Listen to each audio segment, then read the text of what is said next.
Hello, welcome back to another video of the basic concepts of engineering. In this lecture, we will discuss how we can convert AC current to DC by using diode. In the previous lecture, we have discussed in detail the basic working of a PN junction diode.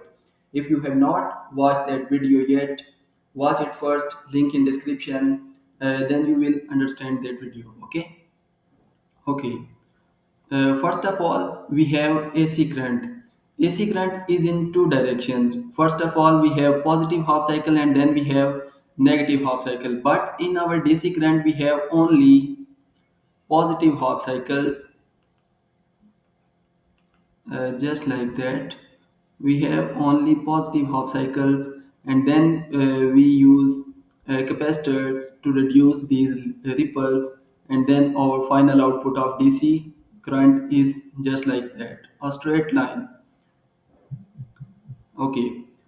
Alternating current have frequency and frequency number of cycles, or you can say repetition of a cycle.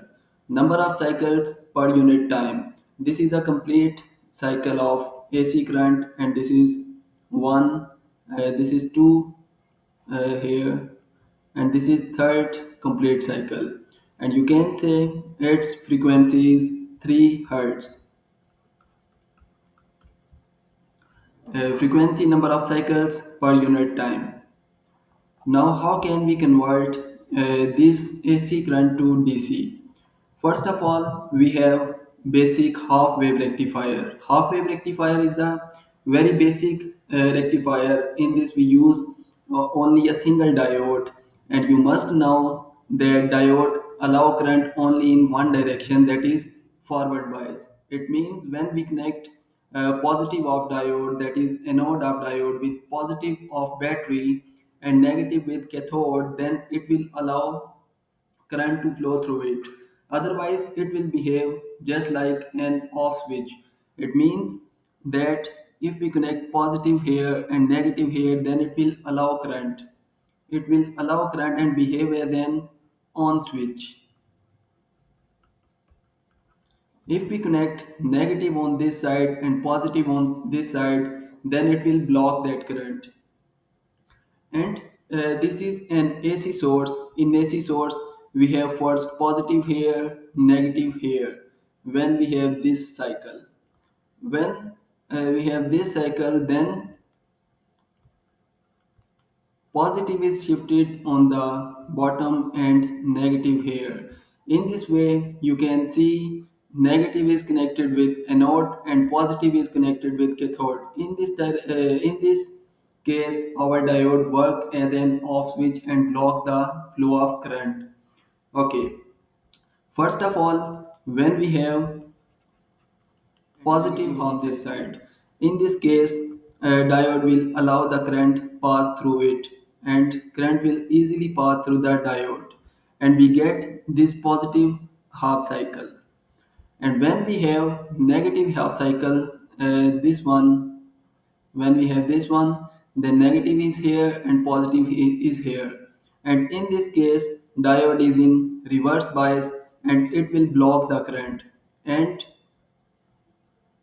we get a straight line. It means that our negative half cycle will reduce, and we get only positive half cycles. When this repetition again, when this positive half cycle comes again, it will allow the positive half cycle and block the negative half cycle, and we get output just like that. And this is our half wave rectifier. This is a very basic rectifier, and it is cheaper because it use only one diode and it is easy to use. Next we have full wave rectifiers. Full wave rectifiers give us output continuously positive half cycles, just like that. And how it is work? These diodes are connected just like a bridge.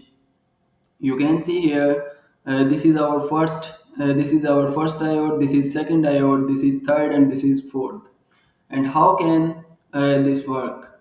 We have an AC input source that have both positive and negative half cycles, and then we have rectified waveform that have only positive cycles, and it contains some ripples. They can be reduced by using a capacitor. Okay, first of all, when this positive half cycle, we have positive here and negative here. You can see just like that.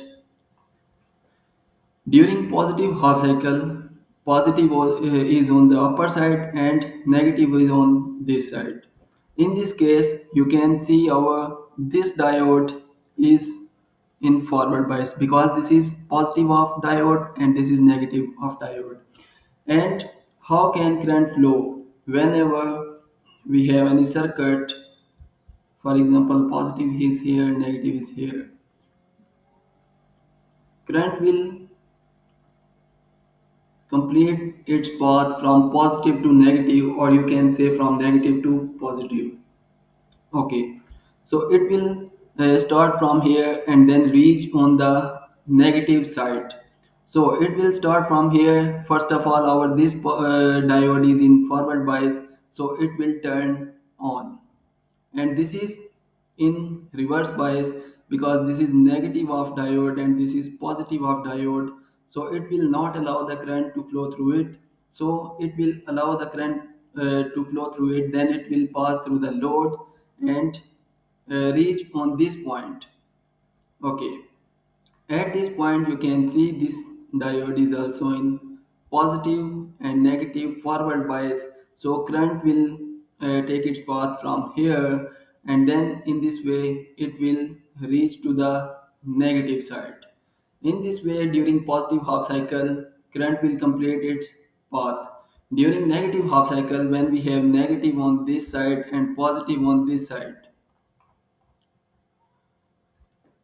in this case, you can see positive is here. So here we have this diode in forward bias because this is the anode of diode and this is cathode of diode.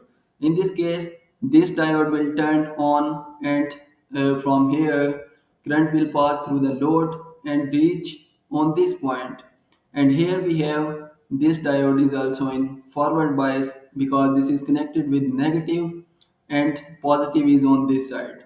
So current will flow from this point to this point. In this way, during positive half cycle and negative half cycle, in the positive half cycle, these two diodes are turned on and these two are turned off. And during negative half cycle, these two diodes are turned on, and these two diodes are turned off.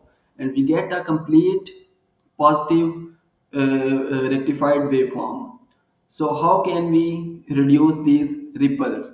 If you use a capacitor here, this is okay. If you use a capacitor on the output, capacitor is basically used to filter our signals. It will filter and give us a waveform just like that. It have ripples but in a very small amount. If we use some other filters, then we will get a complete pure DC output. And practically this is not possible. In practical case, we have some ripples at the output. Okay, next thing, how can we test our diodes? Diode basically have two terminals. One is cathode and the other one is anode. This is our multimeter. You set this multimeter on continuity and connect these terminals with the diode,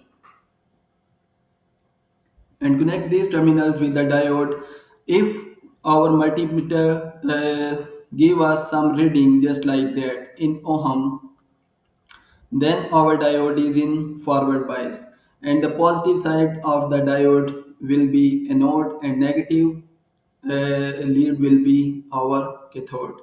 And if we get OL, that is overload, you can say that our diode is in reverse bias and these terminals are in opposite direction. Okay, if you get any value, then our diode is in forward bias and you can easily detect the positive and negative terminal of our diode. Okay. Okay, this is for today's video. If you get anything from this video, please like this video and share and subscribe our YouTube channel for further more videos. See you soon. Take care. Allah Hafiz.